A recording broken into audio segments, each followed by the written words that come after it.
Coming up, the Parsons, Kansas Police Department offers a reward after the brutal killing of a police officer's dog. And rural hospitals prepare for the arrival of the latest COVID variant in the 4 states. Also, Elsa and Anna from the Disney movie Frozen stop by the Fun Zone Depot to meet their fans. The 4 states' most watched news starts now. Good morning and welcome to the KOAM Morning News. It's 5 a.m. I'm Tanya Bach. We'll get to those stories in just a moment, but first, let's go to Nick Hayslip, who's in for Nick Hayslip. I knew I'd do that.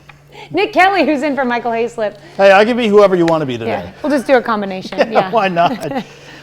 We are looking at quite a different change compared to our mild, not very mild weekend, Tanya. We had a good cold front coming through the other day. That's why we've got that pretty good north wind in place, and that is certainly setting the stage for a much cooler day, even though it looks dry right now from 7th and Range Line from the east side of Joplin. That front in question actually fired off showers and thunderstorms right along the south of the I-44 corridor last night, but most of the intense activity stayed just to our south and to our east. But behind that, we still have a little bit of moisture trying to come down to some snow flurries, at least in some spots of our northern counties. But kids, don't get your hopes up. This is not going to be a snow day situation. We are looking at mainly a dry day, but again, behind the cold front with high pressures off to the west.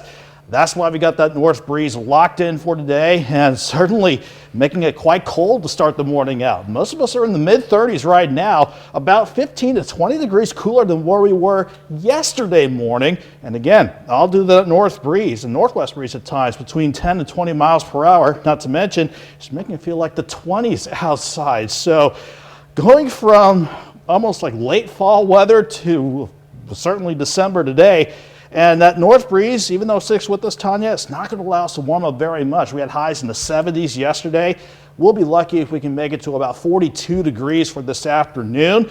We will break down the rest of the week, see if we can warm things back up a bit, and plus we'll break down any storm systems on the way here in a bit. All right, sounds like we have a lot to talk about, and welcome to our morning crew. It's been a while since you've been with us. I know, but always happy to be here. Yep, definitely happy to have you. All right, thanks, Nick. Well, work begins today on the expansion of the 32nd Street in Joplin. It's starting with the clearing of trees from the right-of-way to the street from Schifferdecker to Central City Road. The work might cause temporary lane closures. Then on Monday, December 13th, crews will begin working on sanitary sewer lines that cross under the road. It should take all week, and while that work is underway, crews will close southbound traffic on Country Club Road. Property owners along Country Club Drive will be allowed to access their homes during the closure. Drivers on I-44 should also be aware of some road work that starts this week. Crews will update electronic signs in several locations in Jasper, Newton, and Lawrence counties on both the eastbound and westbound sides. MoDOT says drivers should expect some shoulder closures and possible lane closures. As the Parsons, Kansas Police Department is offering a reward to find whoever brutally killed a police officer's dog. The 3-month-old dog named Ranger was found Friday afternoon, dead in its owner's backyard. Police say the dog had been decapitated. Police are offering a $1,000 reward for information leading to the capture of whoever killed Ranger. In a statement, Parsons Police Chief Robert Spink says, quote, "This is disgusting enough that it was done to an animal in our community. But when you add in that this appears to be targeted attack on the home and personal property of a police officer, this makes it nothing more than a hate crime." COVID-19 hospitalizations are hitting numbers not seen in a couple of months. The Oklahoma State Department of Health reports a 3-day average of 515 people hospitalized with COVID-19. Including 158 under intensive care. The department reported 1,621 beds were available at Oklahoma's acute care hospitals, including 158 ICU beds. Rolling average of hospitalizations had fallen to 399 on November 9th after topping more than 1,400 in late August. Pittsburgh Fire Department says it's responded to 2 carbon monoxide poisoning incidents recently, and officials want you to know how to avoid the same fate. Their first tip, and it's pretty simple, have a carbon monoxide detector and make sure it has fresh batteries and test it at least once a month. If it goes off, leave the house and call your local fire department. On Friday, the Pittsburgh Chamber of Commerce hosted its annual Women in Business Breakfast. The breakfast served to honor the 2022 Women of Distinction. This year's K. Lynn Webb Influential Women in Business Award winner, Dr. Kayla Riggs. I am very honored, humbled, and again, it wasn't expected. I don't see myself as a business owner, I see myself as a healthcare provider. So very honored, but again, unexpected. The event was hosted in the Overman Student Center at Pitt State. With the arrival of Omicron likely in our area, local hospitals are gearing up. Following a summer surge in cases caused by the Delta variant, an official with the Wilson Medical Center in Neodesha, Kansas, tells us their staff feels more prepared to handle another uptick in cases. They say at this stage of the pandemic, they can identify better treatment options for their COVID patients. Well, we do feel like that we always are trying to be sure that we're prepared, and we, ever since the actual pandemic has started, we put a COVID task force in place so that we can meet and discuss what we needed to do to help take care of our patients. The health center now offers treatments such as antibody tests and treatments that they did not have earlier on in the pandemic. The Ice Queen and Ice Princess both made a stop in Pittsburgh on Sunday to bring some holiday cheer to area kids. Elsa and Anna came by the Fun Zone Depot to meet their fans and take some photos as well. In addition to getting to meet the princesses, kids got to play, of course, and there was face painting, temporary tattoos, even the option to get rainbow hair color. Elsa and Anna say this is what being a princess is all about. It's our favorite thing to do. It is our favorite thing. It's such a joy and so much fun to do. We're grown up now. There's no little girls in the castle anymore. There isn't. It gets a little lonely sometimes. It does. The castle's a little more bigger than the people that are in it. And while the regular play prices applied at the Fun Zone Depot, the meet and greet was free to all the kids who wanted to see Elsa and Anna up close. It's 5:07. Let's get a quick look, or actually our first look as well, at the 7-day forecast. It's going to be a much cooler day compared to the 60s and 70s we saw this past weekend. 42 degrees after a cold start. That is as warm as we're going to get for today, but generally we're going to stay dry. I'm watching for another wave on Tuesday, but still will keep us in the mid-40s. We'll be in the 50s Wednesday, 60s on Thursday, and then right as we head back to the 70s on Friday, lower 70s, we're going to get another system by the weekend, and that will knock us back into the 40s and 50s for next Saturday and Sunday. Look at this morning's top stories and weather in our first 7 minutes. Coming up on the KOAM Morning News, Webb City Cardinals have a chance to win a record 16th state championship game. Can they do it against undefolded Holt? Plus, one organization wants to help give a woman a second chance after she serves 19 years in prison. And at least 17 states have now identified cases of the new Omicron variant. You're watching the KOAM Morning News. More real news in the morning. We'll be right back.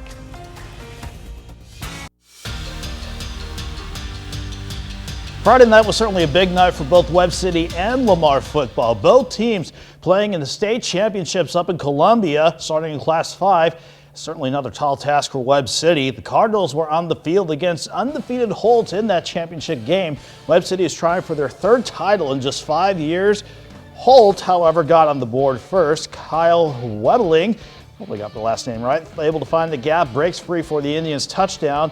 Thankfully, Webb City was able to respond. Cade Wilson in from a yard out, tied at 7. The Cardinals forced a punt, and on their next possession, Dupree Jackson gets in. There he goes, with Webb City leading at 14-7 in the half. With the ball after the break, Jackson gets in for a second touchdown of the night. That was a 6-yard score, pushing the lead to double digits. Webb City with the ball following a turnover. Wilson cashes in another right there, and less than a minute to play.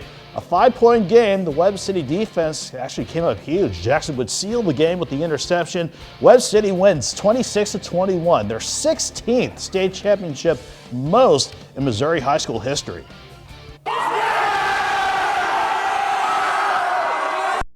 Why not us? And that's something I remember very vividly, looking at our kids' faces, and a lot of them were like, you know, we were sitting at what, 6-3, guys? 6-3. And maybe I didn't even believe it at that time. But I could see something in our kids' faces when I said that. They're like, yeah, why not? And so I've never been more proud of a group that has come so far from the beginning, to the end. Switching from the professionals, from high school rather, to the professional gridiron. There we go. The Kansas City Chiefs are fresh off their bye week, hosting a huge AFC West matchup against the Broncos last night in prime time nonetheless. The Chiefs have won 4 straight and lead the division. The Broncos just 1 game back. And in the 4th, Daniel Sorensen picks off Teddy Bridgewater and takes the 75 yards to the house. Kansas City tags another W with a final of 22-9. The Missouri Southern women stay rolling this weekend. The Lions are now on a 4-game win streak following a 59-51 win over Newman back on Saturday. Missouri Southern struggled to hit their shots in the game, especially in the 3rd quarter, but the solid defense allowed the Lions to hang on to the lead for the entirety of the game. Lacey Stokes finished with 11, Cameron Call and Amaya Johns each with 10. We shot 25% in the 3rd quarter, not only from the field, but from the free throw line as well. But our defense was able to keep us right there and keep the lead for us. We only scored 7 points, and I don't think we scored for the first 6 minutes or maybe 7 minutes of the 3rd quarter. So our defense was huge in that aspect to maintain that lead. Let's not forget about the men. They were certainly on a bit of a win streak as well. The Lions picked up their 3rd in a row against Newman. They are now 2-0 in the conference. Missouri Southern went on a 12-0 run late in the 2nd half that propelled them to the finish line, especially Christian Bundy, leading the team with 16 points and 11 rebounds, while 3 other Lions finished in double digits as well. Still turned it over, way too many casual turnovers, especially the first half. Alex getting the ball taken from him, Stan getting the ball taken from him, too many casual passes in my opinion. We got to get rid of that if we're going to be successful and make a run to be at the top at the end of the year. We just got to clean up that stuff and play with a little bit more sense of urgency. Coach has just been telling us, we haven't accomplished anything. Yes, we're winning, but we need to stay playing like we're losing and keep that chip on our shoulder and keep attacking. Checking on Pittsburgh State, the women saw their 4-game win streak, unfortunately, coming to an end this weekend.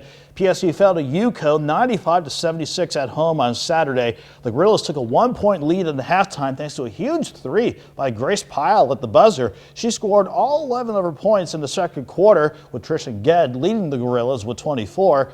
The Broncos, though, put up a huge 3rd quarter, dropping 33, and were able to carry that momentum through to the end of the game. I think Grace was just really phenomenal to come off the bench and give us a lift that she has. She's a competitor, and I think she's a great teammate where she knows what that does for her teammates as far as giving them a lift and, like you said, releasing some of the pressure. It was awesome. It was really awesome. That's it for sports. Still to come, Myanmar's deposed leader, Aung San Suu Kyi, sentenced to 4 years in jail. But first, we've got a much colder day lined up. We'll check the forecast when we come back. We are looking at quite a cooler day. In fact, a flat-out colder day ahead of us compared to yesterday as we wrapped up the weekend. We went into the 70s yesterday, but look at these numbers tanking as the cold front slid on through. Midnight highs around 48 degrees, and you can see where we sit right now, 36 degrees, and I still don't think we're at the coldest temperature of the day so far, all because of a good upper-level wave working across the upper Midwest. That's what's trying to force a little bit of moisture trying to come down in our northern counties. There's a few flurries, but the main precip is the thunderstorms right along the cold front. The same cold front that fired off some scattered showers and storms in our area last night, along and south and east of Interstate 44. But even though the front's long gone, we still have that upper level wave trying to produce some light snow flurries, trying to make its way down to the ground. But as the drier air rolls in, a lot of this moisture is being pretty much gobbled up before it has a chance to make its way down to the ground. So out of this batch, don't be surprised in our northern counties if you see a few snow flurries as your day gets going. Otherwise, we're looking quiet in Joplin, but look at how cold it is. 36 in Joplin with a north wind at 17, making it feel like 26 degrees outside. Everybody is sitting in the mid to upper 30s. I still think we'll drop back into the lower to middle 30s, but definitely feels colder than that now when you factor in that wind. Everybody's feeling like we're in the mid 20s right now because of that north breeze really kicking in behind the cold front at 10 to 20 miles per hour. Gusts at times trying to push near 30 miles per hour. So A few spots in our northern counties can see a few snow flurries this morning. Everyone else is cold though. 34 degrees, 39 by noon. And even though that breeze lightens up a bit, instead of topping out near 50, we'll be topping out in the lower 40s for this afternoon. Joplin topping out at 42, but mostly the partly sunny skies should allow us to go back into the lower 40s across the region. Think 41, 42 degrees for this afternoon. Then we'll go back to partly to mostly cloudy skies as we head toward tonight into Tuesday, but then another quick wave comes on by for Tuesday afternoon and Tuesday evening. I think that's going to be the time frame for another shot for potentially a few showers. We have a couple of snow flurries depending on how fast temperatures drop as the moisture sneaks back in.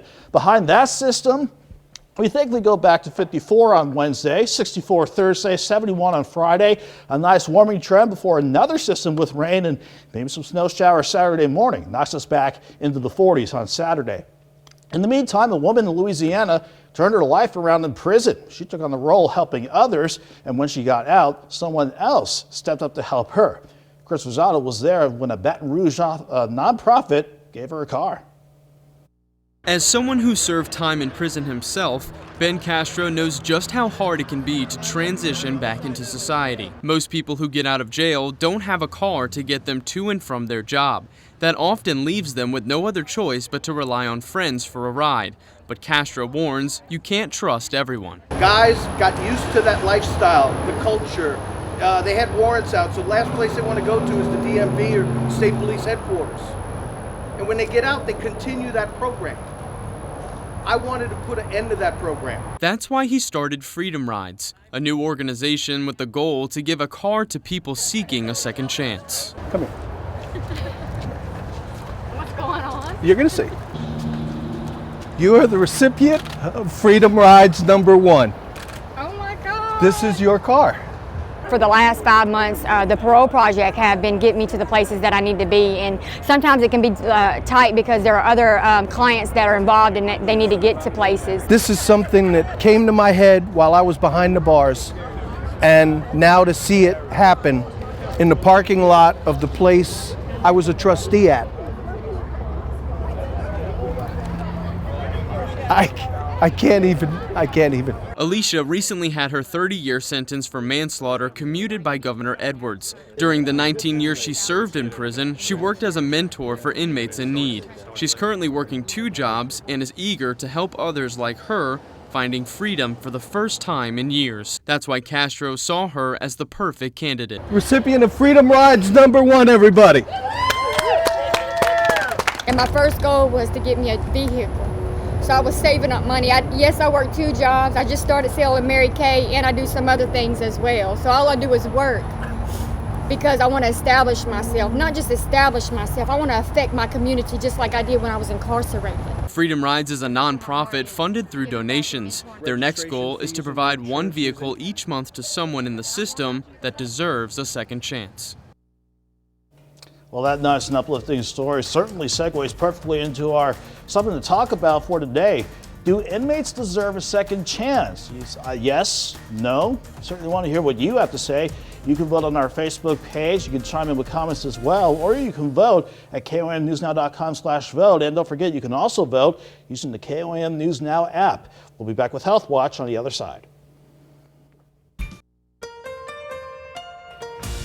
Topping Health Watch this morning, at least 17 states have now identified cases of the new Omicron variant. Georgia joined the growing list on Sunday, and a Norwegian cruise line ship carrying at least 10 passengers and crew infected with COVID docked in New Orleans. CBS News' Tom Hansen has more from New York. As the Norwegian breakaway arrived in New Orleans Sunday, Louisiana health officials said they were testing everyone on board for COVID-19. The cruise line was trying to prevent more spread after confirming an outbreak on the ship that made stops in Belize, Honduras, and Mexico. Meanwhile, as the new Omicron variant spreads nationwide, Georgia's health officials announced the state's first confirmed case. The person recently traveled from South Africa, where the strain was first detected. The question right now is whether or not this is reinfecting people who have Delta immunity and haven't been vaccinated, or whether it's going to also infect people who've been vaccinated. There's some reason to believe that vaccines could be more protective than just immunity acquired through natural infection from Delta. CDC Director Dr. Rochelle Walensky indicated the FDA is in talks to pave the way for an Omicron-specific vaccine. Much of that I would have to defer to the FDA, but they're already in conversations about streamlining the authorization of this, of an Omicron-specific vaccine, partially because much of the vaccine is actually exactly the same, and really it would just be that mRNA code that would have to change. So far, health officials have reported that the handful of known cases in the U.S. have been mild in vaccinated people, but they say there is still not enough evidence to know what to expect from Omicron. Tom Hansen, CBS News. COVID cases driven by the Delta variant are averaging 96,000 new cases a day and hitting hard in the upper Midwest to New England. That's a look at one of today's top health stories. You're watching the KOAM Morning News. And with it being 527 or about 528, another quick recap of the forecast. A much colder day ahead of us, folks, instead of the 70s like we saw the other day. 34 by 8 a.m., 39 by noon. Even though it's going to be mainly dry today, we'll have afternoon highs only topping out around 42 degrees. Another wave to watch comes in with maybe some light showers or a few snow flurries on Tuesday, but still in the mid-40s. 50s Wednesday, 60s Thursday, 70s on Friday before we take another tumble this weekend. We're back after the break. There's nothing like a great... Good morning, I'm Tanya Bach with your KOAM News Update. On Friday, the Pittsburgh Chamber of Commerce hosted its annual Women in Business Breakfast. The breakfast served to honor the 2022 Women of Distinction and this year's Kaylin Webb Influential Woman in Business Award winner, Dr. Kayla Riggs. The event was hosted in the Overman Student Center at Pitt State. With the arrival of Omicron likely in our area, local hospitals are gearing up. Following a summer surge in cases caused by the Delta variant, an official with the Wilson County Medical Center in Neodesha, Kansas, tells us its staff feels more prepared to handle another uptick in cases. They say at this stage of the pandemic, they can identify better treatment options for their COVID patients. The health center now offers treatments such as antibody tests and treatments that they did not have earlier on in the pandemic. Now here's Nick with today's forecast. And we got a much colder day ahead of us, Tanya. Unlike the 70s that we saw the rep at the weekend the other day, we're taking a big tumble into the 30s to start this morning out, 39 by noon. And even though that north breeze lightens up at 5 to 15 miles per hour instead of our average high of 50, we're only topping out near 42 degrees this afternoon. I'll watch for another quick system with some rain showers, maybe a few snow flurries on Tuesday, but staying in the mid-40s. Coming up, the Parsons, Kansas Police Department offers a reward after the brutal killing of a police officer's dog. And rural hospitals prepare for the arrival of the latest COVID variant in the 4 states. Also, Elsa and Anna from the Disney movie Frozen stop by the Fun Zone Depot to meet their fans. The 4 states' most watched news starts now. Good morning and welcome to the KOAM Morning News. It's 5:30. I'm Tanya Bach. We'll get to those stories in just a moment. But first, let's go to Nick Kelly in the Skywatch Weather Center. First look at the forecast. And we are looking at a forecast that I don't know if I want to exactly give, Tanya, because we enjoyed a nice mild weekend, but right back to December is only a matter of time before Mother Nature brought us back to reality. It looks nice, I grant you that. It looks nice and quiet from 7th and Range Line from the east side of Joplin, but we had quite a cold front coming through the other night, especially ahead of the front. That's where we saw showers and thunderstorms fire up, even a couple of rogue severe thunderstorm warnings for areas south of Grand Lake. But even though the front's well to the southeast of us now, an upper level wave is trying to keep some moisture and lift around to try and bring a few snow flurries, especially in parts of Bourbon County, Allen County, and Woodson County on the Kansas side. But again, most of those flurries are going to have a hard time reaching the ground. So sorry, kids, this is not looking like a snow day by any stretch, but you'll definitely want to bundle up before you head your way to the bus stop because we got quite a north breeze behind the front, setting us up for a cold morning to get this day started. We're in the lower to middle 30s across much of the area, most of us between 33 and 36 degrees. These numbers compared to yesterday morning running 15 to 22 degrees colder. all because of that north breeze behind the front at 15 to 20 miles per hour sustained. Not to mention it's making it feel like it's the mid-20s outside. So definitely feels like December now with those wind chills back in place. We're going to lighten up in that north breeze a little bit today, but as long as we're still behind that cold front, it's going to be much cooler for today, almost 30 degrees cooler. We'll only top out around 42 degrees. We'll break down the rest of the forecast and see how the rest of the week's shaping up here in a little bit, Tanya. All right, sounds like a plan. Thanks, Nick. All right. Well, work begins today on the expansion of 32nd Street in Joplin. It's starting with the clearing of trees from the right-of-way to the street from Schifferdecker to Central City Road. The work might cause temporary lane closures. And then on Monday, December 13th, crews will begin working on sanitary sewer lines that cross under the road.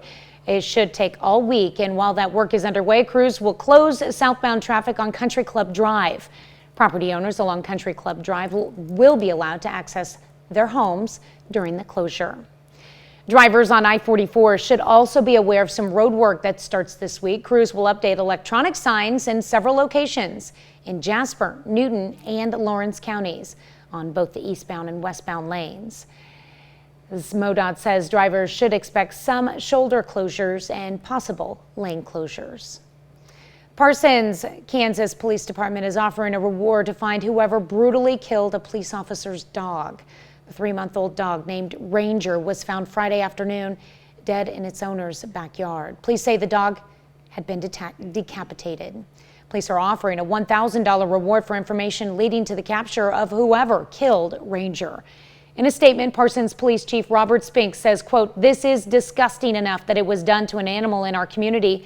But when you add in that this appears to be a targeted attack on the home and personal property of a police officer, this makes it nothing more than a hate crime."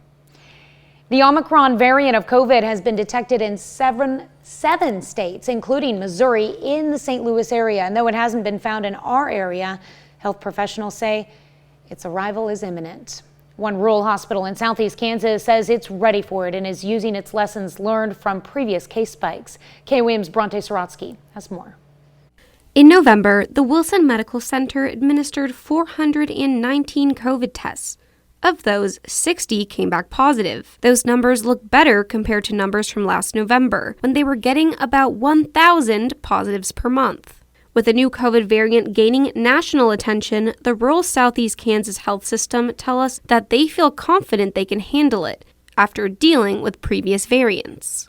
Ever since the actual pandemic has started, we put a COVID task force in place so that we could meet and discuss what we needed to do to help take care of our patients.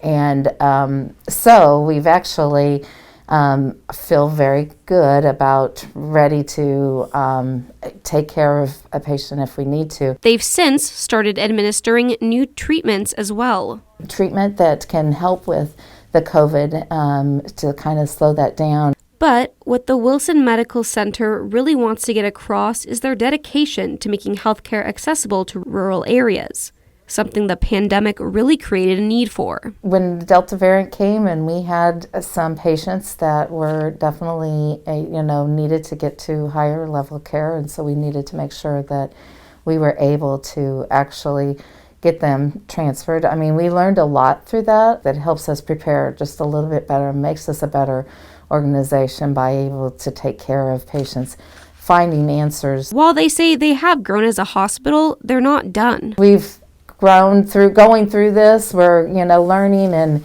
actually it's like I think it's going to always prepare us for a little bit better down the road. In Neodesha, Bronte Sorotsky, KOAM News. Wilson Medical Center is now coordinating with other hospitals to quickly transport patients to higher levels of care when necessary.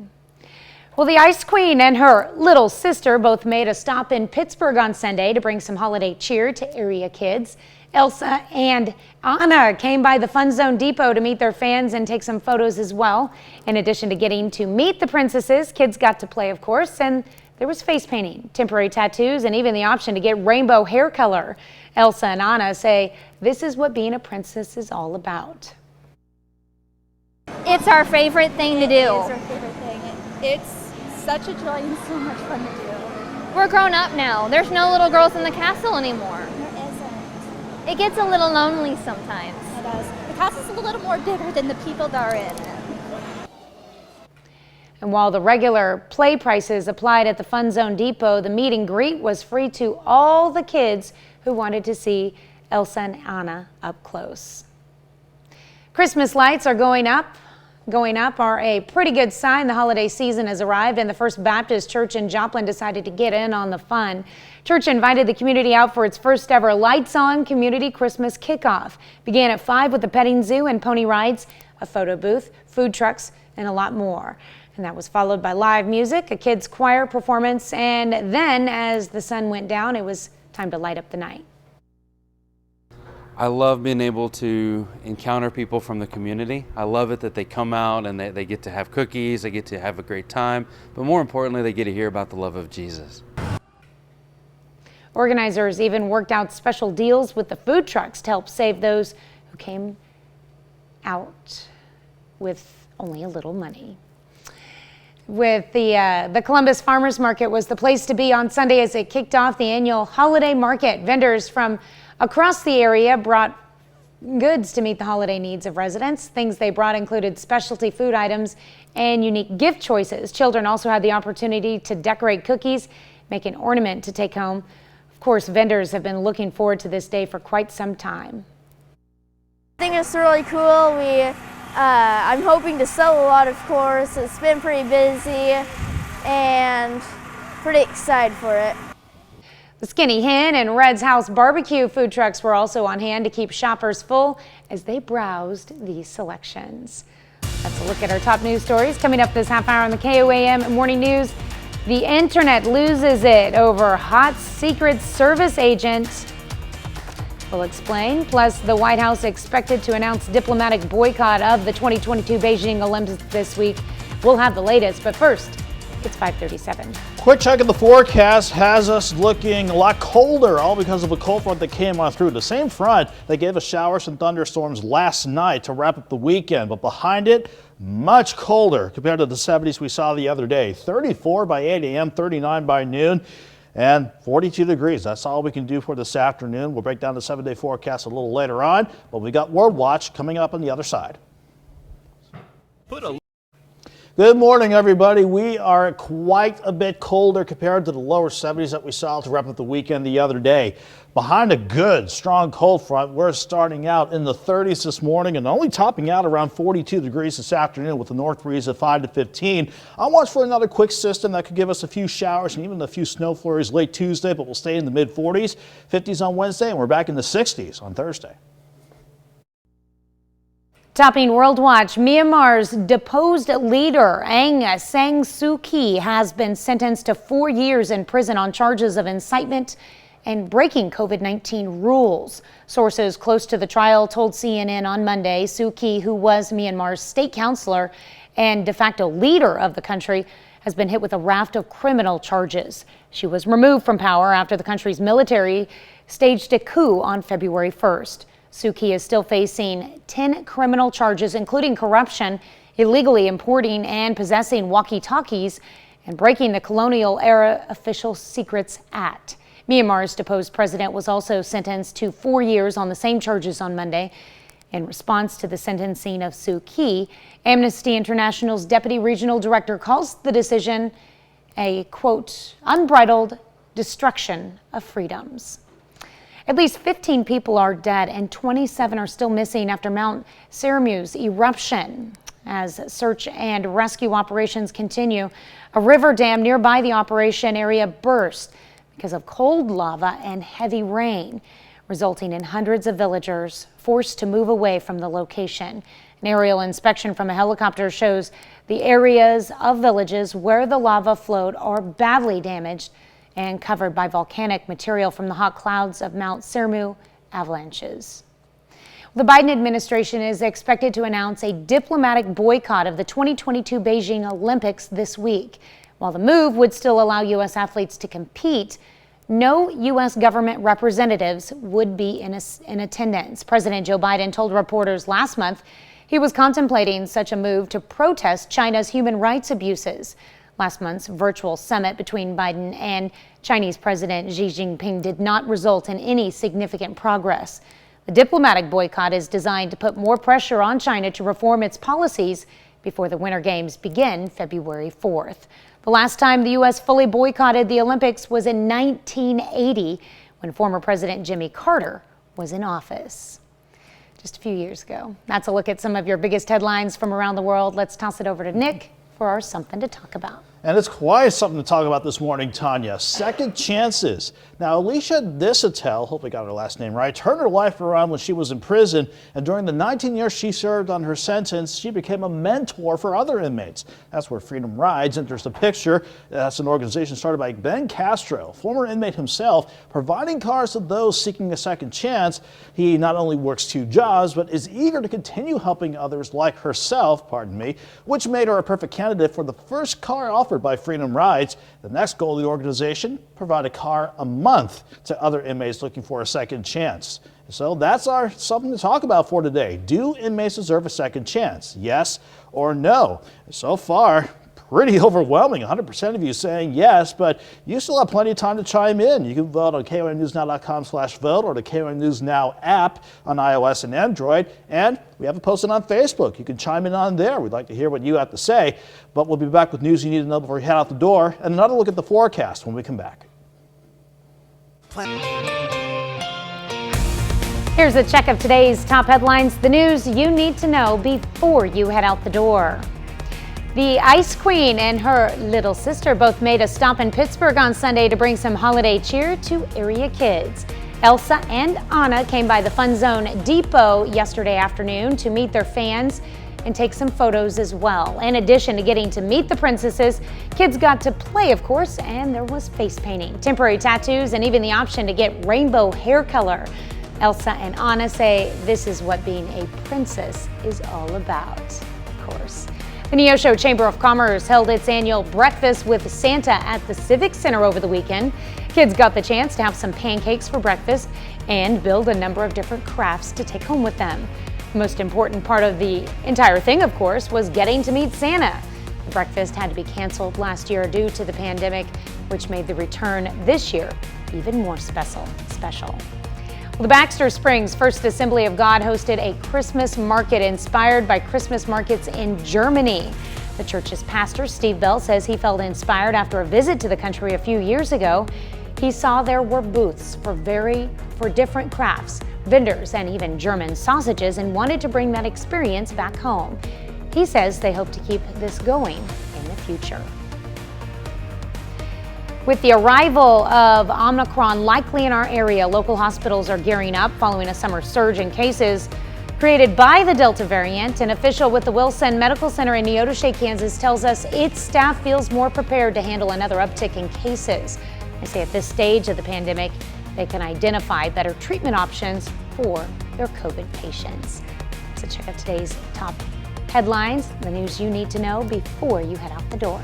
And let's check out the forecast before you head out the door. We've got quite a big change in the setup compared to the mild end of the weekend we saw yesterday. We've got a vigorous upper level low passing through the upper Midwest, pushing the jet far to the south. That also helped push the cold front through last night, and out ahead of it, some of you along and south and east of the Interstate 44 corridor saw quite a bit of shower and thunderstorm action late last night before everything cleared out by the midnight hour. Even though the front's to the southeast of us now, that upper level wave's trying to produce a few snow flurries in some of our northern counties. Otherwise, most of us are dry, but everybody's cold. Much colder to start this morning out. 33 in Iola to 37 in Anderson. Everybody else right in between the two. And with a vigorous north breeze in place, gusting near 25 at times, it's making it feel like the mid-20s as for the effect against your skin. So that sets the tone for how the rest of the day is going to unfold, unfortunately.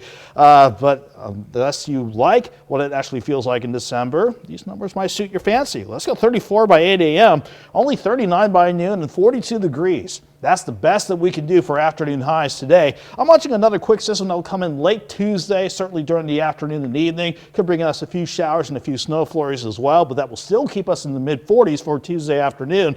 54 Wednesday, 64 Thursday. A quick rebound to 71 on Friday before another system could give us some morning rain and snow chances on Saturday, but that will knock us back into the 40s. We're back after the break. Good morning, everybody. We are much colder thanks to a cold front that passed on through. We are going from a mild Sunday to a much cooler Monday to get this new work week and school week started. 39 degrees by noon. And you can see, despite partly to mostly sunny skies, that north wind at 5 to 15 gusts or 25 will push us near 42 degrees before the day is all said and done. And we'll stay in the 40s again Tuesday with another system to watch. A Secret Service agent has some not-so-secret crushes across the internet after video of him goes viral on social media. Jeannie Moose reports. You're looking at possibly the worst-kept secret in the Secret Service. 00 hot stuff. A guy who protected the Bidens on vacation may now need protection himself from his fans. Wrestle me to the ground, please. Put me on his watch list. These two friends were in stitches after waiting for the Bidens in Nantucket, but focusing on whoever this beautiful man was instead. She was like, wait, do you see that Secret Service guy? Like, he's so handsome. And I was like, oh my God. So then we both started videoing it. Clip after clip went viral. This one was shot by photographer Matthew Notarangelo. He just looked like somebody out of a magazine, like perfect hair, sunglasses. He has a nice jawline. Even Stephen Colbert couldn't resist the heartthrob. Whoa. If he's there, who's manning the door at Abercrombie & Fitch? Lots of people thought he looked like Tom Cruise, though we never got a good shot of 00 hot stuff without his sunglasses. Yes, ma'am. Online posters went gaga. What if I trip towards the president? Will this man catch me? He can Secret Service me any day. No comment from the Secret Service itself, though a source confirmed to CNN that he is an agent. But fans, when it comes to getting his number... That's classified. Jeannie Moose, CNN, New York. I don't know, Nick. Do you think he quite looks like a Secret Service agent to you? I don't know about that, or even a knockoff Tom Cruise. Oh, there we go. I'm not the right person to ask about that. Oh, I mean, you wouldn't have a crush on him then. So, okay. So, I'll put you on the spot there. I don't know. I could see the vintage when they did the two shots together. When Ginny did that, then you could see the vintage Tom Cruise. Yeah, you could argue kind of a semblance between the two. I like the Abercrombie comment. That was funny. Yeah, that was really good. That was funny. All right. When we come back, you'll have one more check of the forecast. Okay, our big weather setup starting at the jet stream level. We got a vigorous upper level wave pushing the jet stream to the south, but it's trying to leave a little bit of lifted moisture behind our cold front that came on through with authority late last night and certainly during the overnight hours. But with the upper level wave, it's trying to keep some cloud cover around and a few lingering snow flurries, maybe a couple of them trying to make their way down to the ground. But everybody is just flat out cold to start this morning out. Everybody's pretty much in the lower to middle 30s to start the morning out, with the wind chill making it feel like we're in the mid 20s. As far as where we go for the rest of the day, not much wiggle room, I'm afraid. 34 by 8 a.m., 39 by noon. Afternoon highs topping out around 42 with a north breeze at 5 to 15. The extended forecast has another quick wave that could bring in a few showers and maybe a few snowflakes late Tuesday with highs in the mid 40s. But 54 Wednesday, 64 Thursday. I see us back in the lower 70s briefly for Friday before another system with rain and maybe some mixing snow Saturday morning knocks us back to about 47 on Saturday.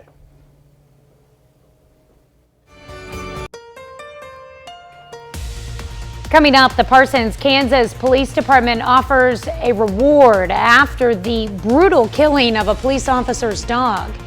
And rural hospitals prepare for the arrival of the latest COVID variant in the 4 states. Also, Elsa and Anna from the Disney movie Frozen stop by the Fun Zone Depot to meet their fans. The 4 states' most watched news starts now. Good morning and welcome to the KOAM Morning News. It is 6 a.m. I'm Tanya Bach. We'll get to those stories in just a moment. But first, let's go to Nick Kelly in the Skywatch Weather Center. And after our beautiful weekend and mild weekend, Tanya, I wish I could say we could keep that trend going, but Mother Nature brought us back to reality this morning with a vigorous cold front knocking us down, way down on the thermometer. And even though it looked nice from 7th and range line, the front that came on through actually fired off some rain and thunderstorms late last night. But even though that front's long gone, a little bit of upper level lift and moisture still trying to produce some rogue snow flurries in some of our northern counties along and north of US 54.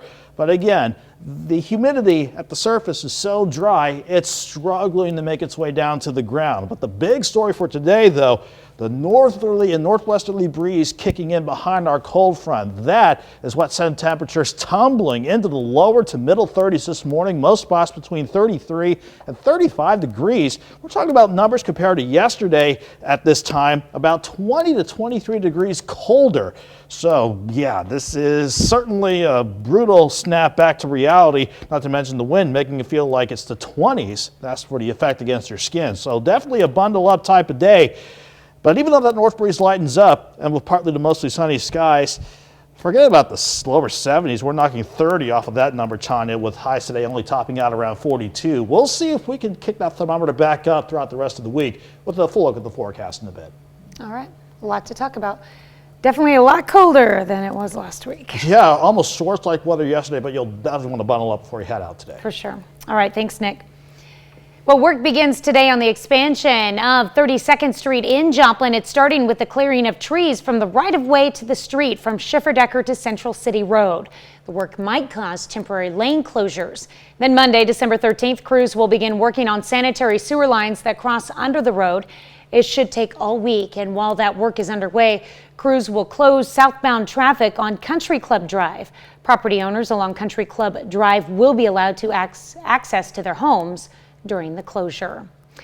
Drivers on I-44 should also be aware of some road work that starts this week. Crews will update electronic signs in several locations in Jasper, Newton, and in Lawrence counties. On both the eastbound and westbound sides, MoDOT says drivers should expect some shoulder closures and possible lane closures. The Parsons, Kansas Police Department is offering a reward to find whoever brutally killed a police officer's dog. A 3-month-old dog named Ranger was found Friday afternoon dead in its owner's backyard. Police say the dog had been decapitated. Police are offering a $1,000 reward for information leading to the capture of whoever killed Ranger. In a statement, Parsons Police Chief Robert Spink says, quote, "This is disgusting enough that it was done to an animal in our community, but when you add in that this appears to be a targeted attack on the home and personal property of a police officer, this makes it nothing more than a hate crime." On Friday, the Pittsburgh Chamber of Commerce hosts its annual Women in Business Breakfast. The breakfast served to honor the 2022 Women of Distinction and this year's Kaylin Webb Influential Woman in Business Award winner, Dr. Kayla Riggs. I am very honored, humbled, and again, it wasn't expected. I don't see myself as a business owner, I see myself as a healthcare provider. So very honored, but again, unexpected. The event was hosted in the Overman Student Center at Pitt State. With the arrival of Omicron likely in our area, local hospitals are gearing up following a summer surge in cases caused by the Delta variant. An official with the Wilson Medical Center in Neodesha, Kansas, tells us its staff feels more prepared to handle another uptick in cases. They say at this stage of the pandemic, they can identify better treatment options for their COVID patients. Well, we do feel like that we always are trying to be sure that we're prepared, and we, ever since the actual pandemic has started, we put a COVID task force in place so that we could meet and discuss what we needed to do to help take care of our patients. The health center now offers treatments such as antibody tests and treatments that they did not have earlier on in the pandemic. Well, the Ice Queen and her little sister both made a stop in Pittsburgh on Sunday to bring some holiday cheer to area kids. Elsa and Anna came by the Fun Zone Depot to meet their fans and take some photos as well. In addition to getting to meet the princesses, kids got to play, of course, and there was face painting, temporary tattoos, and even the option to get rainbow hair color. Elsa and Anna say this is what being a princess is all about. It's our favorite thing to do. It is our favorite thing. It's such a joy and so much fun to do. We're grown up now. There's no little girls in the castle anymore. There isn't. It gets a little lonely sometimes. It does. The house is a little more bigger than the people that are in it. While the regular play prices applied at the Fun Zone Depot, the meet and greet was free to all the kids who wanted to see Elsa and Anna up close. What fun. 6:07. Another check in our forecasts again. We go from a mild Sunday to, well, back to December. Today, we are dropping back into the lower to middle 30s this morning. Only topping out around 42 degrees with partly to mostly sunny skies today. Staying in the mid 40s again tomorrow with highs near 44, but I'll watch for another quick wave that could bring in a few showers, maybe a few snow flurries late Tuesday afternoon, certainly into Tuesday evening. But 50s on Wednesday, 60s on Thursday, pushing 71 on Friday. Another tease of a mild stretch, Tanya, before we tumble back again into the 40s on Saturday. Sounds good. That's a look at this morning's top stories and weather in our first 7 minutes. Coming up on the KOAM Morning News, Emily Franskowski stops by in person this morning to talk about the 4 states, about what Connect to Culture has going on. Plus, Omicron is spreading rapidly, which may see more travel restrictions in the future. And this year's job report is not bringing what the experts were hoping for, which is creating disappointment. You're watching the KOAM Morning News. More real news in the morning. We'll be right back. There's casinos. In Consumer Watch this morning, with businesses ramping up for hiring for the holidays, the monthly jobs report was expected to show sharp gains in jobs, but it surpassed some experts. Natalie Brand has the latest from Washington. The final jobs report of the year did not quite deliver the holiday cheer analysts had predicted. I think this is a mixed report, and I would be very careful about jumping to conclusions. The Labor Department says just 210,000 jobs were added in November, less than half of what was expected. But unemployment fell to 4.2%. CBS News business analyst Jill Schlesinger says that's where the good news lies. And what's really important also to note is that the unemployment rate went down for the right reason. There were more people in the labor force, so that was a positive, and also that a lot of those people got jobs. The Labor Department report says professional and business services had the biggest gains, followed by transportation and warehousing, then construction and manufacturing, to be expected heading into the holiday season. We've averaged nearly 400,000 new jobs a month over the last 3 months, a solid pace. Amid continued COVID concerns, the labor market remains tight, with more open positions than workers looking for jobs. We're looking to put on another 40,000 people just for the holidays, and many of them, again, will stay with us long term. The U.S. Postal Service is among employers trying to staff up right now. We know that it's going to be another record season for packages. As for the economy overall, Jill Schlesinger says it's a critical time with new uncertainty over this latest COVID variant. We hope it doesn't backslide, but we really have to watch this carefully. Heading into 2022, analysts say the pandemic could continue to impact the pace of recovery. Natalie Brandt, CBS News, Washington. Stocks were down across the board on Friday. The Dow closed the week with a 59-point drop. The technology-heavy Nasdaq plummeted 295. The S&P 500 fell 38. Saudi Arabia's decision to raise oil prices could send gas prices higher. The kingdom hiked the cost on crude exports to the U.S. and Asia by about 80 cents a barrel. Sunday's increase came less than a week after OPEC announced it would continue to increase output. Analysts said the move suggests Saudi Arabia expects global demand to keep climbing. Alexander and Horning is recalling more than 240,000 pounds of ham and pepperoni products because of possible listeria contamination. The affected meats were sold nationwide under a variety of brand names, including Welshire and Butcher Boy. The items are all fully cooked and have established M10125 stamped inside the USDA's inspection mark. The hams should be discarded or returned to the store for a recall. That's it for Consumer Watch. We'll be right back. All right, welcome back to the KOAM Morning News. Today with us in studio, I'm excited to say that Emily Frankoski, we're so excited to have you here. Thanks for having me. I think we were talking during the break, the last time we had you in studio was February of 2020, before this all happened. Yeah, it was right before our last performance before COVID. We were lucky that we, finished our season completely. A lot of people weren't able to, but yeah, it's exciting to be back. Well, you know, and while we haven't had you in studio, you guys have still had tons of events going on, things for people to do in the community. Yeah. And you have a lot planned for this month as well. Yes, we do. So this next week, actually Saturday of this week, December 11th, we have the Dallas String Quartet coming in for their Electric Christmas performance. So we're really excited about that. That's going to be at Ozark Christian College at 7 p.m.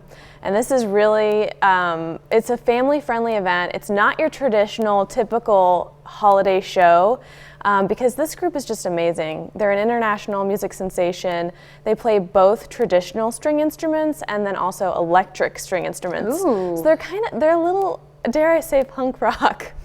They're not going to be playing that kind of music, but they're just a little bit different. They're not your grandma's traditional string quartet. So definitely a really exciting show. The first half, they will come out and they'll play their acoustic instruments. And, you know, they'll have some of their, you know, most popular songs, some Christmas songs in there too. And then they will take an intermission, and then when they come back, they'll have their electric instruments. So it's a really unique group in that way. Are they going to be playing Christmas songs with their electric instruments? Yes, so they're going to punk Christmas. Yes, exactly. A little rock, yeah. But they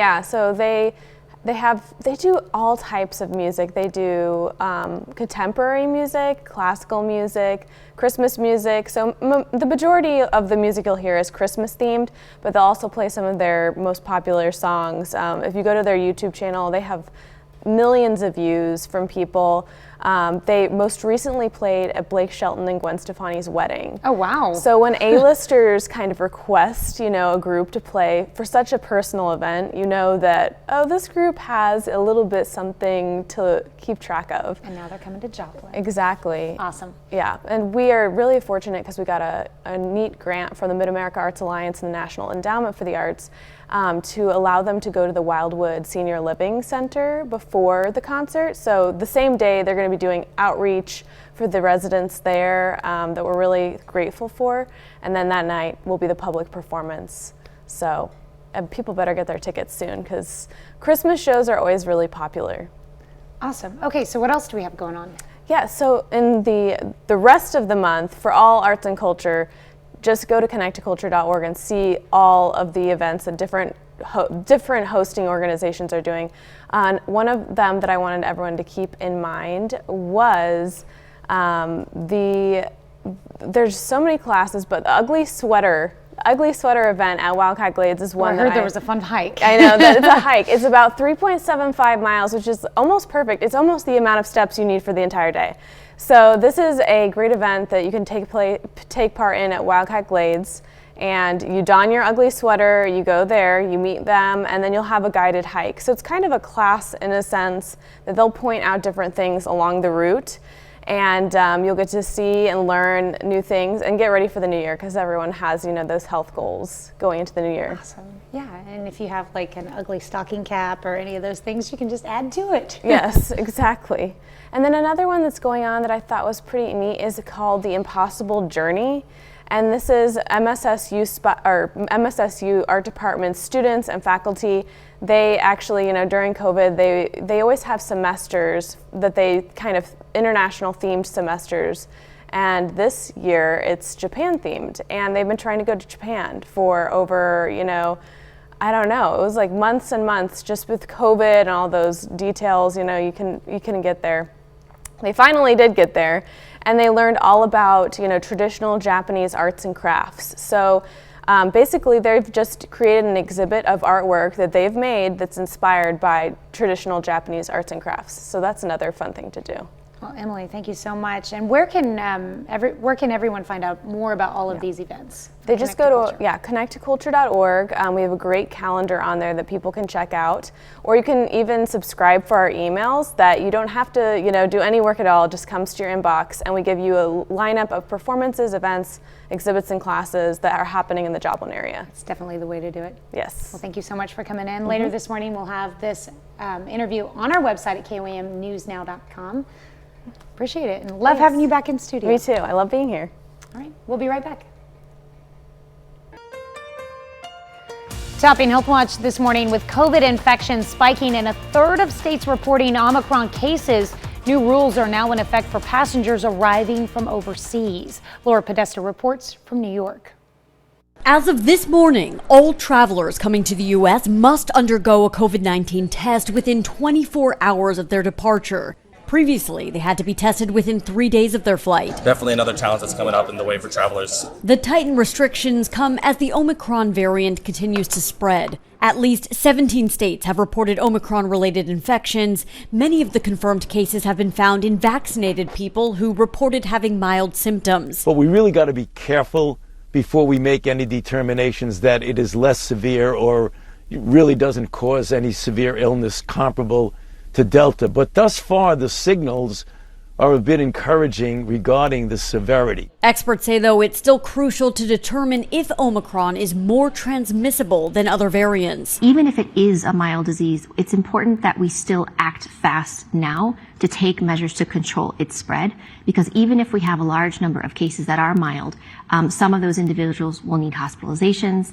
they will need to go into ICU, and some people will die. Omicron's arrival has coincided with a spike in new COVID cases, up 19% in just 2 weeks. The number of new infections now tops 108,000 a day. The CDC says 99% of those cases are caused by the Delta variant, with unvaccinated people remaining the most at risk. Laura Podesta, CBS News. A new study indicates men spread coronavirus particles more so than women or children. That's according to researchers at Colorado State University who ran a study focused on tracking the spread of the COVID-19 in performing arts settings. Study was designed to look at what performing arts facilities can do to foster a safe return to the stage following the pandemic. The performing arts, from the educational level all the way to Broadway performances, were some of the most drastically impacted fields. Well, the number of children in the U.S. without adequate health insurance is on the rise. A study in pediatrics found nearly a third of youngsters were underinsured during the period between 2016 and 2019. That's an increase of nearly 2.5 million kids. The study partly blamed higher out-of-pocket expenses for health services. Let's look at some of today's top health stories. You're watching the KOAM Morning News. And a quick check of the forecast once again. These temperatures quite a bit colder compared to what we wrapped up the weekend with the other day. 32 in Iola, and as warm, if you want to call it that, is 36 in Miami, Welch, Bonita, and Grove. But you factor in those northerly winds, it makes it feel like 20 in Iola, and everybody else mainly in the mid-20s. So that sets the stage for quite a colder day compared to the lower 70s we saw the other day. 34 by 8 o'clock this morning, 39 by noon. Afternoon highs only topping out around 42. We're mainly dry today with partly to mostly sunny skies. We'll go into the mid-40s again Tuesday. We'll watch for a quick wave with a few rain showers, maybe a couple snow flurries mixing in as well. But dry throughout the middle of the week. And then after a teasingly mild 71 on Friday, we'll take another tumble Saturday with another storm system. We'll be back around 47 by then. Coming up, the Parsons, Kansas Police Department offers a reward after the brutal killing of a police officer's dog. And rural hospitals prepare for the arrival of the latest COVID variant in the 4 states. Also, Elsa and Anna from the Disney movie Frozen stop by the Fun Zone Depot to meet their fans. Good morning and welcome to the KOAM Morning News. It is 6:30. I'm Tanya Bach. We'll get to those stories in just a moment. But first, let's go to Nick Kelly. Thanks for joining us this morning. No problem. It's nice to be back. It's been a while since I've been here, and I wish I could have kept temperatures warmer like we saw the other day. It was just a tease, Tanya. Highs around 71, 72 the other day. We're going to knock 30 off of that number today thanks to a really potent cold front that passed on through. Granted, it looks nice, looks quiet from 7th and range line, but the front in question that passed on through triggered a good band of showers and thunderstorms along the south of I-44 late last night. And behind it, a weak upper level wave passing over the upper Midwest, still trying to produce a few lingering snow flurries in our northern counties, especially around the Beta, let's say Uniontown, and maybe around Fort Scott as well. But in general, we're looking at a quiet day, but a much colder day, certainly as we're seeing that northerly breeze kicking into gear behind that passing cold front. How much colder is it? Well, we are sitting at 32 in Nyola, 34 in Webb City, and 35 in Anderson. That is about a 20 to 23 degree drop compared to the only chilly temperatures we saw to start yesterday morning out. As far as the rest of the day is concerned, while we keep these generally quiet with partly to mostly sunny skies, it's not going to do us a lot of good in terms of warming things up. With a north breeze of 5 to 15 and gusts through 25, I'm talking maybe 35 by 9, 39 by noon. I think the best we can do today is 42 degrees, but when we break down the extended forecast, we'll see temperatures on the upswing once again. We'll break down those numbers and see if any other storm systems are on the way coming up in a bit. All right, got a lot to talk about. Absolutely. Wish we could, and I'm not going to blame the colder weather coming on you. we have the appearance from Elsa. She is the Ice Queen. I wouldn't be surprised Brought if us she that played a cold role. weather. We'll blame it on her entirely. Okay. And we won't complain to Mother Nature because we've learned not to do that. Oh, yeah. All right, thanks, Nick. All right. Well, as the Parsons, Kansas Police Department offers a reward to find whoever brutally killed a police officer's dog. The 3-month-old dog named Ranger was found Friday afternoon dead in its owner's backyard. Police say the dog had been decapitated. Police are offering a $1,000 reward for information leading to the capture of whoever killed Ranger. In a statement, Parsons Police Chief Robert Spink says, quote, "This is disgusting enough that it was done to an animal in our community. But when you add in that this appears to be a targeted attack on the home and personal property of a police officer, this makes it nothing more than a hate crime." With the arrival of Omicron likely in our area, local hospitals are gearing up following a summer surge in cases created by the Delta variant. An official with the Wilson Medical Center in Neodesha, Kansas, tells us its staff feels more prepared to handle another uptick in cases. They say at this stage of the pandemic, they can identify better treatment options for their COVID patients. Well, we do feel like that we always are trying to be sure that we're prepared, and we ever since the actual pandemic has started, we put a COVID task force in place so that we can meet and discuss what we needed to do to help take care of our patients. Health Center now offers treatments such as antibody tests and treatments that they did not have earlier on in the pandemic. Well, the Ice Queen and her little sister both made a stop in Pittsburgh on Sunday to bring some holiday cheer to area kids. Elsa and Anna came by the Fun Zone Depot to meet their fans and take some photos as well. In addition to getting to meet the princesses, kids got to play, of course, and there was face painting, temporary tattoos, and even the option to get rainbow hair color. Elsa and Anna say this is what being a princess is all about. It's our favorite thing to do. It is our favorite thing. It's such a joy and so much fun to do. We're grown up now. There's no little girls in the castle anymore. There isn't. It gets a little lonely sometimes. It does. The castle's a little more bigger than the people that are in it. While the regular play prices applied at the Fun Zone Depot, the meet and greet was free to all the kids who wanted to see Elsa and Anna up close.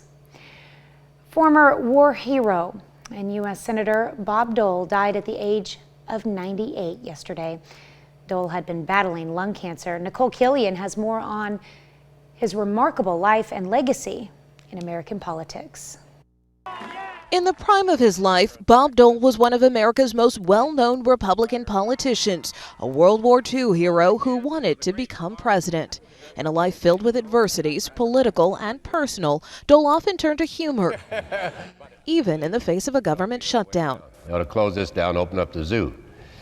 But if you can't get into the zoo, this may be the next best choice. Robert Joseph Dole was born in Russell, Kansas in 1923. His family was hit hard by the Depression.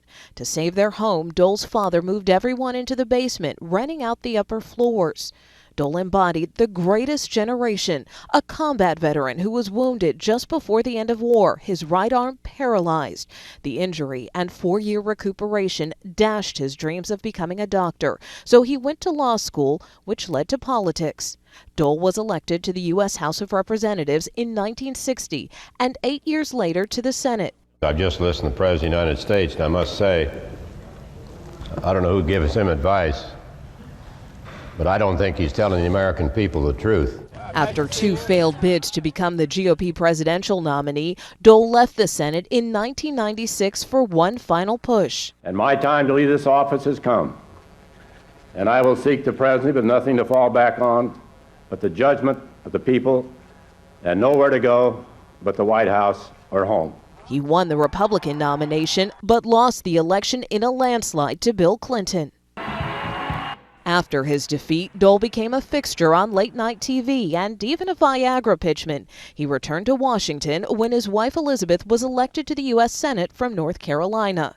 He never stopped fighting for his causes, championing humanitarian issues and winning the World Food Prize in 2008 for combating hunger. His one-time political rival awarded him the nation's highest civilian honor. And in 2018, Dole's former colleagues gave him their highest recognition, the Congressional Gold Medal.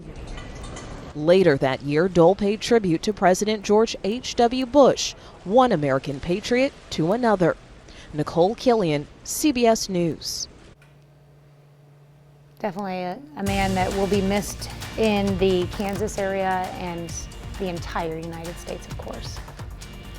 Great accomplishments by Bob Dole. That's a look at our top news stories. Coming up this half hour on the KOAM Morning News, the parents of the boy who killed 4 people at a Michigan school have been found and arrested. We'll have the latest updates on that story. Plus, some people believe that inmates should get a second chance to redeem themselves. Are you one of them? We let you weigh in, but first, it's 6:37. Another quick look at the forecast, breaking down today in just 3 simple words: colder, colder, and colder.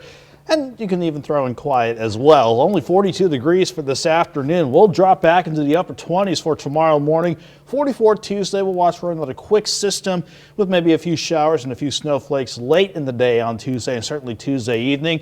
50s, 60s, and 70s trying to sneak back in Wednesday, Thursday, and Friday. But even with that upswing in temperatures, we'll drop back into the 40s come Saturday. We'll be back after the break.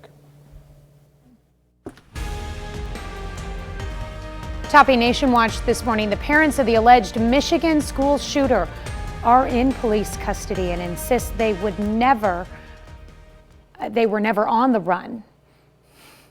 Laura Podesta has more on where the couple was found and what they're saying about why they skipped a court appearance last week. This game ball goes to the whole Oxford community. All those were affected. Following their first win of the season, their first win in a year, the head coach of the Detroit Lions dedicated the game ball to all the victims of the Oxford, Michigan school shooting. Over the weekend, police arrested the parents of the 15-year-old accused of going on the rampage. James and Jennifer Crumbly had been charged with involuntary manslaughter and failed to appear at an arraignment on Friday. They were found Saturday inside a Detroit art studio. It was a tip that led us to this location and allowed us to do our work. Through an attorney, an artist connected to the studio says he did not know there were warrants out and thought he was just helping the couple escape unwanted attention and death threats. The couple's attorneys insist the two were going to turn themselves in. They were never fleeing prosecution. I want to make that very clear with the court. They were scared, they were terrified, they were not at home. They were figuring out what to do. The Crumbly parents are accused of purchasing the handgun for their teenage son Ethan as an early Christmas present. 4 students were killed in the massacre. Ethan's been charged as an adult with murder, terrorism, and other crimes. Laura Podesta, CBS News.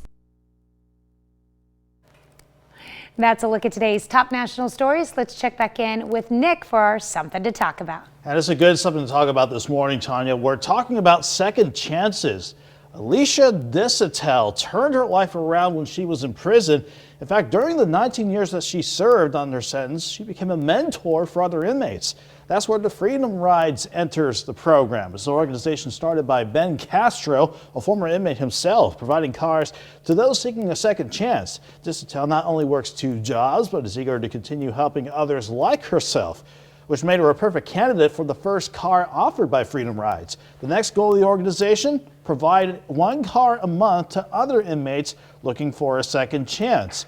So, a perfect thing to talk about this morning. Do inmates deserve a second chance? Yes or no? So far, the numbers still look overwhelming. The vast majority of you saying yes, but you still have plenty of time to vote. You can head over to KOAMNewsNow.com/vote, or you can vote using the KOAM News Now app. And also, we have it posted up on Facebook. So head over there, chime in with your comments, keep it civil, of course, but let us know what you think. We want to hear from you. We'll be back with the news you need to know before you head out the door right after the break.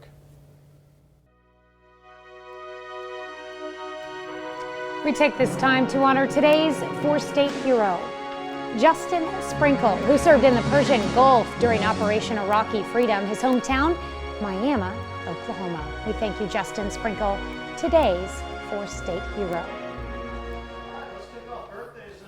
We are starting off in Savinburg, Kansas. Happy third birthday to Owen Westhoff.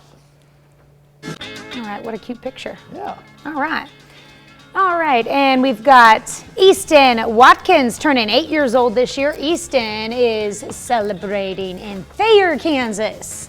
We'll head over to Frontenac, staying on the Kansas side. Happy 9th this year to Bella Barcelona. Happy 9th to you, Bella. Somebody's on the phone. Oh, yeah. All right, wishing her happy birthday, I'm sure. Eli Valley is celebrating birthday number 10 this year. Eli is in Girard. And we'll stay in Kansas, heading over to Bronson. Happy 13th to Hunter Johnson. Happy birthday, Hunter.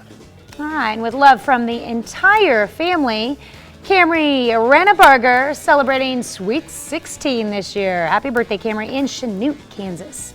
We'll head down the road to Riverton. Happy 17th to Braxton Bales. Happy birthday, Braxton.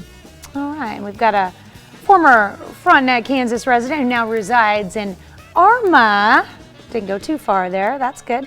Cody Evans is now 22 years old. Happy birthday, Cody. And the Kansas train keeps on rolling over to St. Paul to Christy Dillinger. Happy 39th to you, Christy. All right, and let's see, we've got Glenn Nesbitt. You see him there in the middle of that photo. Glenn is turning 49 years old this year. Happy birthday, Glenn, in Oswego, Kansas. And surrounded by a nice and loving family there, meant to say. Happy birthday to you, Glenn. We continue on to Frontenac now. Jean Calm, 71 years young, I imagine. That's a nice picture there with a granddaughter. Happy birthday to you, Miss Jean. Yep, that is right. That is her granddaughter. She's on the right, celebrating her birthday as well, Miss Evelyn. So Jeannie and Evelyn are celebrating a birthday, and Evelyn's 2 this year and lives in Pittsburgh. How cool. Absolutely. We head over the state line now to Jasper, Missouri. 71 years today for Ron Lee. Happy birthday to you, sir. All right, thank you for your service with us. And we've got Carol Frobish celebrating birthday number 80 this year in Joplin. Miss Carol, happy birthday. I hope you have a wonderful day. All right, down the road in Crestline, we want to wish a happy birthday to Gary Drennan. Happy birthday to you, Gary. Hopefully it's a good one. All right, and out in Parsons, Ellie Monty, happy birthday. Looks like she's got a great big family to celebrate with her because she's a mom, grandma, and a great-grandma. Absolutely. And nothing scares her, according to her shirt. I like that. Absolutely. We continue on to Marilyn Torcha. Hope I got the last name right, Marilyn, out of Columbus, Kansas. Happy birthday to you. All right, and Carl and Linda Crocker are celebrating their 46th anniversary this year. Great photo there of the Crockers out in Chitopa, and congratulations on 46 years together.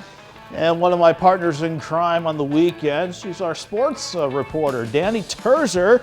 She has a birthday. Happy birthday to you, Danny. I got to kick it with Danny during the Pittsburgh parade. Oh, yeah. She revealed to me that was her first Christmas parade, so. I bet she had a good time, too. It was a fun experience. All right, happy birthday, Danny. I hope you have a wonderful holiday season and a great day today. Absolutely. All right, our list goes on. We've got Mindy Eddington celebrating a birthday. She's our neighbor in Crestline, and Marcia Bradney in Columbus. Happy birthday to you as well.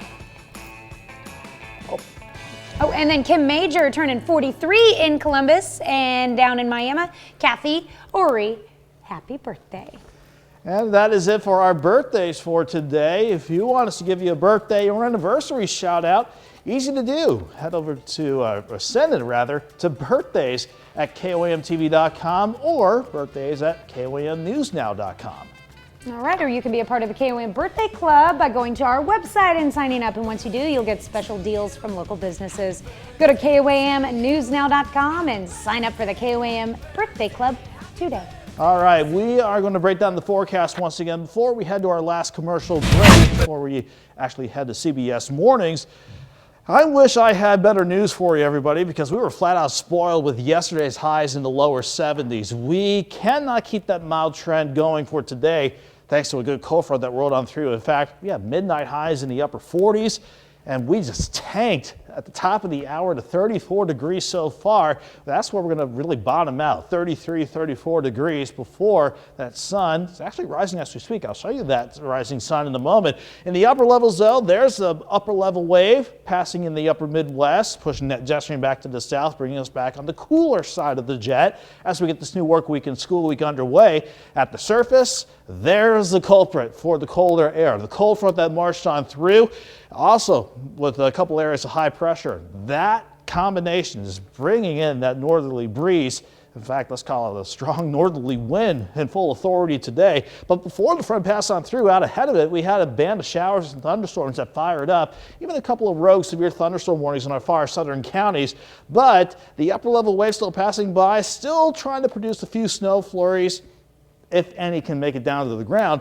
Let's say north of 54 in parts of Vernon and Bourbon counties in our area. Otherwise, most of us are dry, and there's the rising sun starting to illuminate the sky once again at 6:50.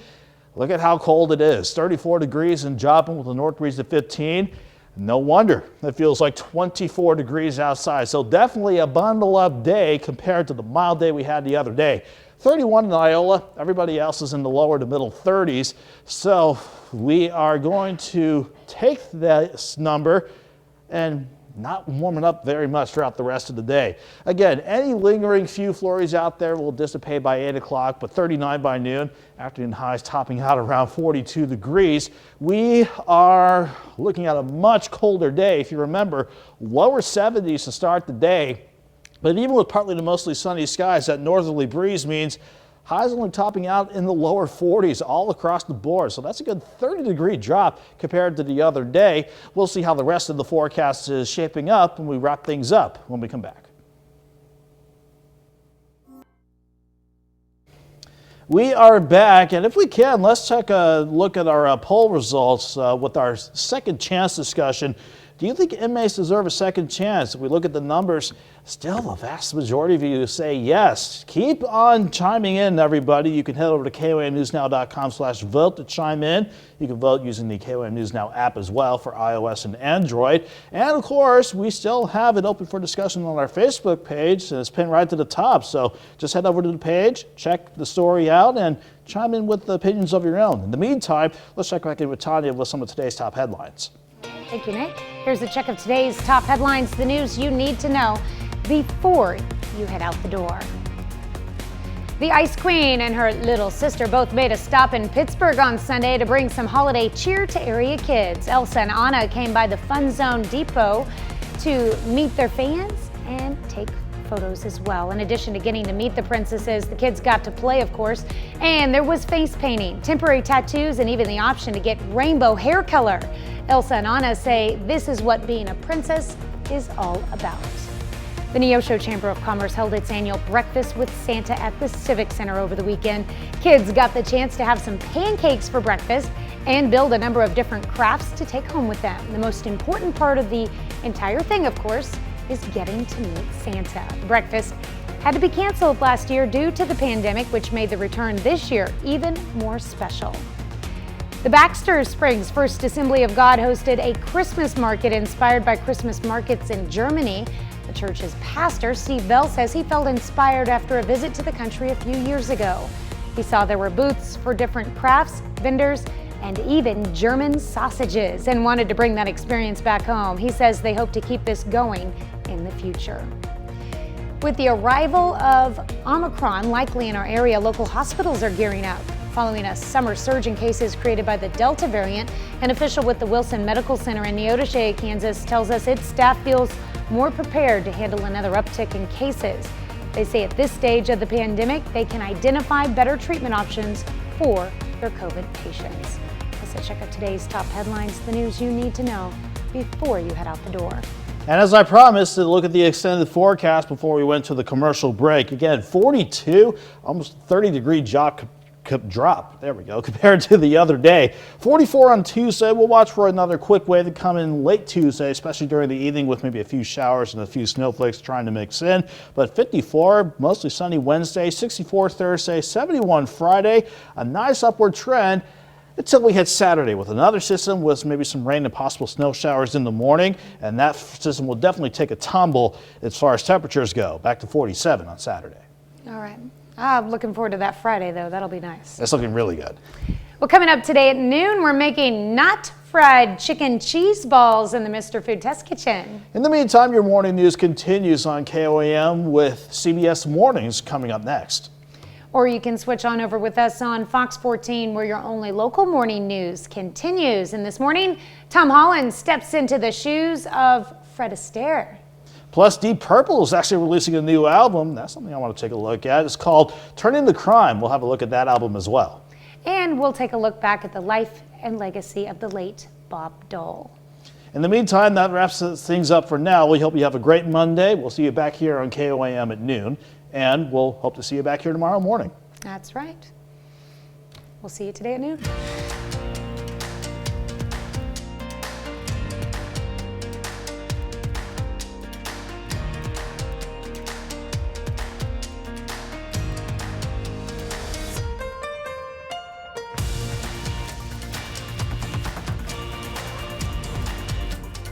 Federal